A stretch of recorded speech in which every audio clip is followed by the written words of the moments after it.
अस्सलाम वालेकुम pharmacy aspirants, कैसे हैं आप सब। उम्मीद है आप सब ठीक होंगे। आज हम फार्मा बी सेकेंड ईयर की एक बुक जिसका नाम फंडामेंटल ऑफ फार्माकोलॉजी है और वो पेपर बी में इंक्लूडेड होती है, उसका लेक्चर देख रहे हैं। पहले 3 लेक्चर हम इसके कर चुके हैं। लास्ट टाइम जो हमने इसका लेक्चर पढ़ा था वो था हमारे पास डिटेल में हमने पढ़ा था एंट्रल रूट के बारे में कि एंट्रल रूट जो है उसके नेक्स्ट कौन से मेथड हैं। एंट्रल रूट का हमने बताया था कि ये हमारे पास सबसे आसान और बहुत ज़्यादा इस्तेमाल किया जाने वाला कॉमन जो है हमारे पास एक तरीका है। कोई भी हमारे पास ड्रग है उसको बॉडी में एडमिनिस्टर करवाने का। उसमें हमने डिटेल में पढ़ा था ओरल रूट। ओरल रूट के बारे में हमने बताया था कि ये क्या होता है। ये हमारे पास एक ऐसा तरीका है ड्रग को एडमिनिस्टर करवाने का जिसमें हम कोई भी ड्रग है उसको अपने माउथ में लेते हैं, पानी या कोई भी हमारे पास जूस वगैरह के साथ उसको इंजेस्ट कर लेते हैं हमारी बॉडी में। तो वो हमारे पास था ओरल रूट। उसके भी एडवांटेजेस भी पढ़े थे हमने, डिसएडवांटेजेस भी पढ़े थे और सारा उसको कवर अप किया था डिटेल में। अब हम आज जो करने वाले हैं वो है हमारे पास sublingual route of drug administration. आज हम उसी एंट्रल रूट के सेकंड मेथड को करेंगे। हमारे पास एंट्रल रूट के 2 मेथड थे, एक था ओरल रूट और दूसरा था सबलिंगुअल रूट। हमने ओरल रूट को कर लिया था, आज हम करेंगे सबलिंगुअल रूट को। हमारे पास ये दूसरा मेथड है किसी भी ड्रग को बॉडी में एडमिनिस्टर करवाने का, ओरल मेथड है ये। इसको देख लेते हैं हमारे पास कि सबलिंगुअल रूट क्या होता है। यहाँ पे कह रहे हैं कि सबलिंगुअल रूट की डेफिनेशन है हमारे पास placement of drug under the tongue is called as sublingual route. यानी हमारे पास इसमें हम क्या करते हैं कि कोई भी ड्रग है उसको अपनी जो ज़ुबान है उसके नीचे रखते हैं और इस मेथड को हम क्या कहते हैं कि ये हमारे पास सबलिंगुअल मेथड है। ओरल मेथड में हमने क्या कहा था, हम कोई भी ड्रग है उसको लेते हैं, पानी के साथ उसको अपनी बॉडी के अंदर जो है एंटर करवा देते हैं। तो वो हमारे पास ओरल रूट था, वो भी माउथ के ज़रिए ही था। इसमें ये चीज़ कॉमन है कि दोनों हैं माउथ के ज़रिए ही, लेकिन इनका वे जो है वो डिफरेंट है। पहले वाले में हमने कहा था कि हमने उसको ज़बान के ऊपर रखना है ड्रग को। इसमें हम कह रहे हैं कि हम कोई भी ड्रग है उसको ज़बान के नीचे रखेंगे और वहाँ पे रखने के बाद जो हमारी बॉडी में जो है ड्रग एडमिनिस्टर होगी उसको हम क्या कहते हैं कि ये हमारे पास सबलिंगुअल मेथड है किसी भी ड्रग को अपनी बॉडी में एडमिनिस्टर करवाने का। नेक्स्ट इसमें कह रहे हैं कि it allow drugs to diffuse into capillaries network, therefore it enter the systematic circulation directly। इसमें क्या होता है हमारे पास कि हमारी जो ज़बान है इसके नीचे नेटवर्क ऑफ कैपिलरीज होता है और साथ में यहाँ पे सलाइवा सेक्रीट हो रहा होता है। हम क्या करते हैं कि जब भी कोई भी ड्रग है उसको लेते हैं, अपनी ज़बान के नीचे रखते हैं, वो क्या करती है हमारे सलाइवा के साथ डिज़ोल्व हो जाती है। ड्रग को जब हम ज़बान के नीचे रखते हैं वो हमारे, क्योंकि यहाँ नेटवर्क ऑफ कैपिलरीज है और यहाँ पे सलाइवा बहुत ज़्यादा जो है ना क्वांटिटी में सक्रीट हो रहा होता है, तो कोई भी अगर ड्रग है उसको हम वहाँ पे रखेंगे तो वो क्या करेगी हमारे ब्लड में, वो हमारी नीचे जो ज़ुबान के सलाइवा होगा उसमें डिज़ोल्व होगी और उसके बाद क्या करेगी वो डायरेक्टली जो है हमारी ब्लड की सर्कुलेशन में एंटर हो जाएगी, बजाय इसके कि वो हमारी पहले जीआईटी में जाए या फिर पहले जो है वो यहाँ से सारा प्रोसेस उसका गो थ्रू हो। उससे पहले क्या होता है कि वो डायरेक्टली जो है हमारे ब्लड में जो है शामिल हो जाती है। लेकिन हमने इधर जब ओरल रूट में देखा था इसके ऑपोजिट अगर हम देखें, ओरल रूट में क्या था कि कोई भी हमारे पास ड्रग थी वो हम लेते थे तो वो क्या करती थी कि सारे जो है सबसे पहले वो हमारे माउथ से होके हमारे जीआईटी ट्रैक में जाती थी, देन स्टमक में, फिर हमारे पास लीवर में। लेकिन ये जो हमारे पास है सबलिंगुअल मेथड, इसमें क्या होता है हम कोई भी टैबलेट है, कोई भी डोजेज है, ड्रग है, उसको क्या करते हैं अपनी ज़ुबान के नीचे रखते हैं। वहाँ पे नेटवर्क ऑफ कैपिलरीज होता है, साथ में सलाइवा सेक्रीट हो रहा होता है, तो फिर इसकी वजह से क्या होता है हमारे पास कि वो हमारे सलाइवा में डिज़ोल्व हो जाती है और वो बाद में हमारी ब्लड की सर्कुलेशन में मूव ऑन कर जाती है।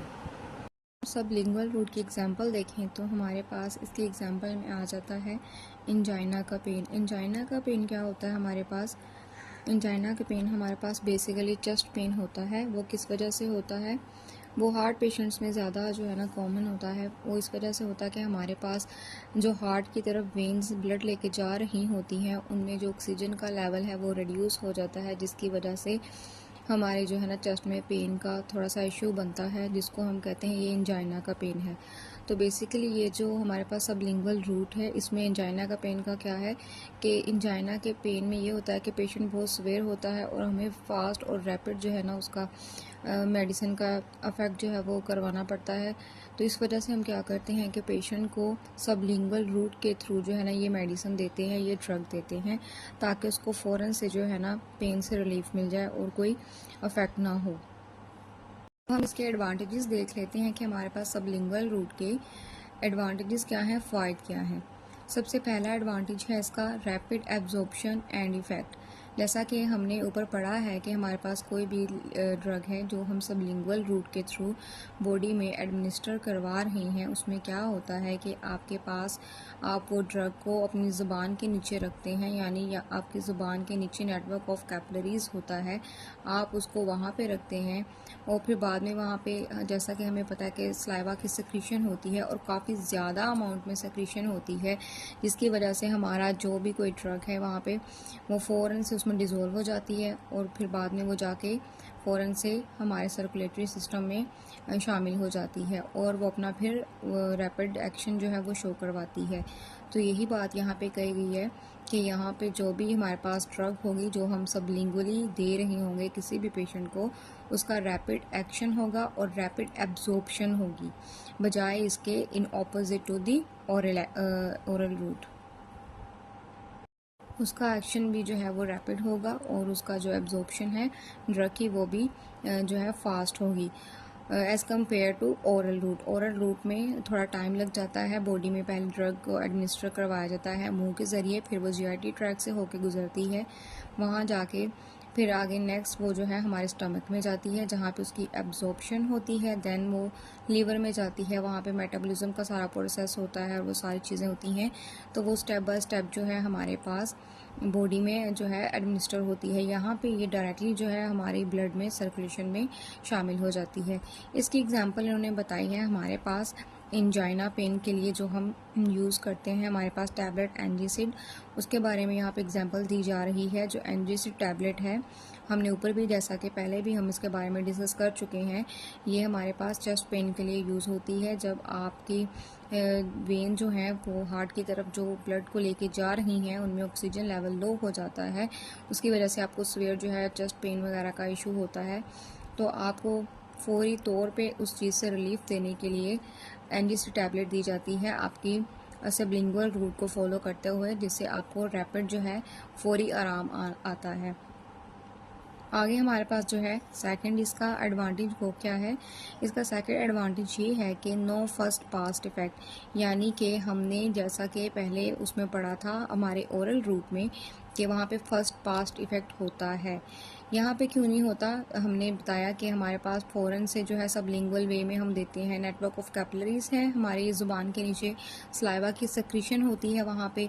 जब हम टैबलेट कोई भी ड्रग जो है सबलिंगुअली जो है रखते हैं अपने मुंह में, वो अपनी ज़ुबान के नीचे रखते हैं कोई भी ड्रग को, तो वो क्या करती है कि फ़ौरन से सलाइवा जो है उसको डिज़ोल्व कर देता है। जब वो डिज़ोल्व हो जाती है तो वो डायरेक्टली जो है अपनी सर्कुलेशन में, ब्लड सर्कुलेशन में जो है ना वो शामिल हो जाती है, बजाय इसके कि वो हमारे जीआईटी ट्रैक में से गुजरे और जो है फिर बाद में हमारे स्टमक में उसकी एब्जॉर्प्शन हो, फिर मेटाबॉलिज्म हो, तो वो फर्स्ट पास इफेक्ट जो है यहाँ पे नहीं होता। वो फ़ौरन से जो है जैसे ही डिज़ोल्व होती है ब्लड में जाके शामिल हो जाती है।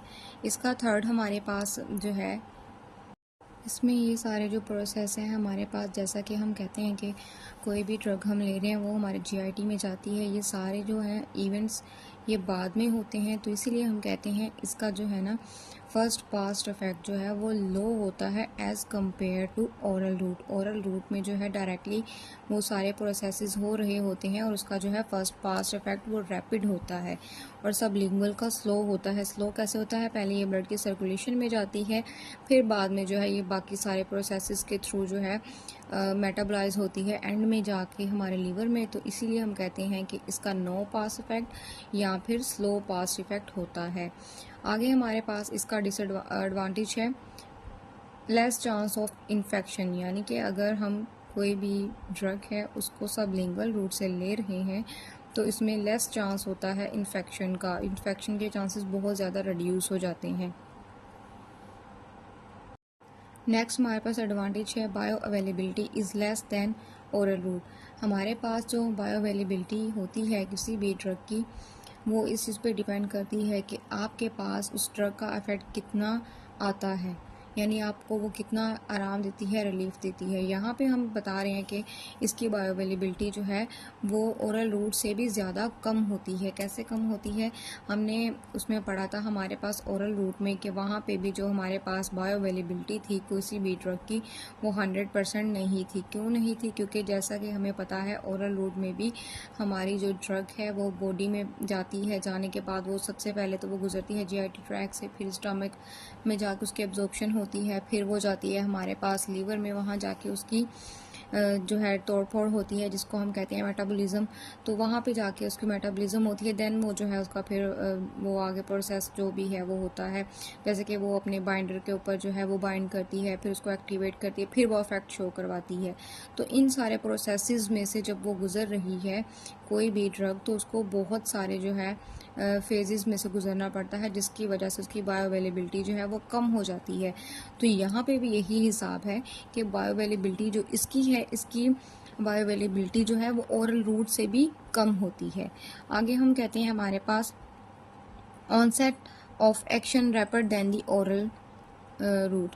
तो यहाँ पे हम कहते हैं इसका जो फ़ौरन से जो है ना अफेक्ट आना स्टार्ट हो जाता है, ये अपना अफेक्ट फ़ौरन से शो करवाती है ओरल रूट की निस्बत, क्योंकि ये डायरेक्टली जो हम कहते हैं कि हमारे पास ब्लड में चली जाती है, जिसकी वजह से जो अपना एक्शन है वो फास्टली जो है ना शो करवाती है। अब हम इसके डिसएडवांटेजेस देख लेंगे कि हमारे पास कोई भी अगर ड्रग है तो उसके डिसएडवांटेज क्या होते हैं। इसमें है हमारे पास सबसे पहले less accepted by the kids, यानी जो बच्चे होते हैं वो इसको ज़्यादा काबिल, उनके लिए जो है ना ये ज़रा कबूल करना थोड़ा मुश्किल होता है, वो इसको ज़्यादा जो है ना एक्सेप्ट नहीं करते। क्यों नहीं करते? क्योंकि जैसा कि हमें पता है हम इसको क्या करते हैं कि वैसे भी बच्चों को कोई भी अगर मेडिसिन टैबलेट की फॉर्म में है या कैप्सूल की फॉर्म में है वो देना तो बहुत मुश्किल होता है, बच्चे वो एक्सेप्ट करते ही नहीं है कि हमने टैबलेट नहीं खानी। सिरप्स होते हैं जो वो फिर भी थोड़ा बहुत खा लेते हैं या पी लेते हैं, लेकिन ये जो है ना कोई भी ड्रग टैबलेट की फॉर्म में या फिर कैप्सूल्स वगैरह की फॉर्म में तो बच्चे उसको ज़्यादा फिर जो है ना नहीं खाते या उसको नहीं लेते। तो यहाँ पे यही कहा गया है कि it is less accepted by the kids. तो ये तो फिर भी ज़ुबान के नीचे रखनी है, इतनी देर तो बच्चे वैसे भी नहीं टिकते, वो अपनी ज़ुबान के नीचे से निकाल के फेंक देते हैं या फिर कुछ ऐसा। तो वो जो है ये बच्चों में ज़्यादा काबिल कबूल तरीका नहीं है, उनमें ये तरीका जो है ना थोड़ा सा कम काबिल कबूल है। आगे है irritation of the oral mucosa. हम उसको क्योंकि मेडिसिन को टैबलेट को क्या करते हैं अपनी टंग के नीचे रखते हैं, ज़ुबान के नीचे रखते हैं, तो उसमें वो जो है ना फिर थोड़ी सी कोई इरिटेशन भी कॉज कर सकती है हमारी ओरल मिकोजा, यानी कि हमारे मुंह के अंदर जो ये लाइनिंग वगैरह है इसके अंदर टिश्यूज़ वगैरह के अंदर। तो यहाँ पे हम कह रहे हैं कि एक्सेसिव स्लाइवेशन, तो इसको ये है कि हमारे मुंह में अगर हम इसको रखेंगे कोई भी ऐसी जो है हमारे पास ड्रग है तो वो क्या करेगी, हमारी स्लाइवेशन यानी कि हमारा जो सलाइवा है उसकी सक्रीशन को ज़्यादा कर देगी। कभी ये कॉमनली करके भी देख लीजिएगा कि आप कोई भी टैबलेट अगर जो है ना मैक्सिमम जो यूज़ होती हैं जैसे अब लिंगुअल वे में, तो अगर आप उसको सलाइवा अपने ज़ुबान के नीचे रखेंगे तो आपकी जो सलाइवेशन यानी आपका जो सलाइवा है वो ज़्यादा प्रोड्यूस होगा। इसके बाद हमारे पास है it need more sterile condition, यानी इसके लिए जो है हमें थोड़ी सी ज़्यादा स्टेराइल कंडीशन चाहिए होती हैं। जैसा कि हमने कहा कि हमारे पास ये ड्रग फ़ौरन से जो है डायरेक्टली ब्लड में जाके जो है ना शामिल हो जाती है, तो इसलिए हमें इसको ज़्यादा स्टेराइल कंडीशन में चाहिए होता है। अगर हम इसको अनस्टेराइल कंडीशन में लेंगे या फिर इसमें स्टेरिलिटी में अगर थोड़ा बहुत फ़र्क होगा तो ये जो भी इसमें जर्म या जो भी कोई जरासीम होगा वो हमारे ब्लड में जाएगा और ब्लड से जरासीम को निकालना फिर बहुत मुश्किल हो जाता है। लेकिन अगर हम ओरल रूट का देखें, हमने ओरल रूट पीछे पढ़ा था, उसमें ये होता कि अगर आप कोई भी ऐसी चीज़ अगर ले भी लेते हैं, अगर आप वो अलग लग रहा है कि नहीं ये हमारी बॉडी में जाके कुछ गलत कर रही है, तो आप उसको वॉमिटिंग वगैरह करवा के यहाँ पे स्टमक वॉश से निकाल सकते हैं। लेकिन अगर कोई चीज़ हमारे जरासीम ब्लड में चला जाए तो उसको निकालना फिर बहुत मुश्किल हो जाता है। इसलिए हम कहते हैं कि इसको जो है स्टीराइल कंडीशन ज़्यादा चाहिए होती है। आगे हम कह रहे हैं हमारे पास इसका लास्ट जो डिसएडवांटेज है वो क्या है। इसका लास्ट डिसएडवांटेज है हमारे पास discomfortable for the frequent use, यानी कि अगर आप इसको बार बार, फ्रिक्वेंट कहते हैं ज़्यादा मिकदार में या ज़्यादा किसी भी चीज़ की ज़्यादती, अगर आप इसको ज़्यादा यूज़ करेंगे तो फिर आपके लिए ये जो है ना डिस्कम्फर्ट यानी कि बेआरामी बेसुकूनी बना सकती है। तो इसको आपने एक लिमिटेड अमाउंट में ही यूज़ करना है और डॉक्टर की प्रिस्क्रिप्शन के अकॉर्डिंग ही यूज़ करना है। इसको ज़्यादा अमाउंट में भी आप नहीं यूज़ कर सकते क्योंकि इसकी वजह से आपको डिस्कम्फर्ट का सामना करना पड़ सकता है। आज हमने सबलिंगुअल रूट के बारे में फुल फ्लैज पढ़ा है। हमारे पास इसके 3 क्वेश्चन बन सकते हैं। एग्जामिनर आपसे पूछ सकता है explain sublingual route and right about its advantages and disadvantages. ये पूरा एक क्वेश्चन बन सकता है जिसमें आपने सबलिंगुअल रूट की डेफिनेशन और 1-2 पॉइंट अगर आपको आता है तो वो मेंशन करना है। साथ में आपने इसके एडवांटेजेस और डिसएडवांटेजेस की हेडिंग दे के उनको नीचे मेंशन कर देना है कि कौन से इसके एडवांटेज हैं, कौन से डिसएडवांटेज हैं। और दूसरा क्वेश्चन इसका ऐसा भी बन सकता है, आपसे खाली ये भी पूछा जा सकता है कि आप उसके जो है एडवांटेज और डिसएडवांटेज बता दें। तो आपने इसमें फिर देख लेना है जस्ट जो है एडवांटेज और डिसएडवांटेज जो है ना इसके वो लिख लेनी है। और ये वाइवा में भी जो है बार बार आपसे क्वेश्चन पूछे जाते हैं ऐसे कि सबलिंगुअल रूट के एडवांटेज क्या हैं, हम इसको क्यों यूज़ करते हैं, और जो है इसके डिसएडवांटेज क्या कौन कौन से हैं, हम इसको क्यों अवॉइड करते हैं। आई होप सो आपको आज के लेक्चर में कोई कन्फ्यूजन नहीं होगी। बहुत ही सिंपल सा हमारे पास आज का लेक्चर था, लेकिन अगर आपको कोई कन्फ्यूजन हो तो आप लाजमी पूछ सकते हैं। आज के लिए इतना ही काफ़ी है। अल्लाह हाफिज़।